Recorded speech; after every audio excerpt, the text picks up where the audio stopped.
There is this intractable issue. The president addressed it. Republicans address it. America's inequality. First of all, is it a legitimate topic, or has it always been there? It's just something visible now.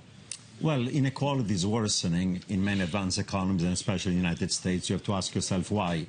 I think it's because technological innovation is capital intensive and labor saving, because trade and globalization reduces the income and jobs of those who have low skills or are partially skilled, because we have these winner-take-all effects of the superstar that in any profession get the benefits of a market of billions, because the economic and political power of financial economic elite is greater than otherwise. Right now. There are lots of factors that are driving it, and it's leading first to social political instability, but it also negatively affects economic growth, because you are redistributing income from those who spend more to those who save more. So over time, the fall in the share of labor income is going to have a negative impact on economic growth and aggregate demand. That sounded like Roubini 302 down at New York University, something like that. That was a great clinic. What the audience wants to know is, how bad is the plutocracy right now? I mean, within the economics and the theory and all that, there's a behavioral construct here of elites like in this valley. How big is the plutocracy effect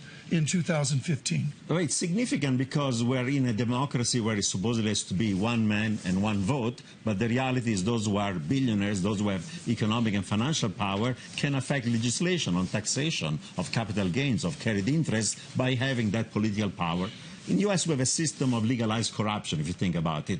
K Street and the lobbying affect legislation with the money they give the politician. And therefore, those who have financial resources have a greater impact on the political system than those who have less. So it's not a true democracy. What is your policy prescription for Republicans dominant on the Hill? Who knows who will be in the seat in 2016? You've been in the White House with the intractable politics of this American nation. What's the prescription?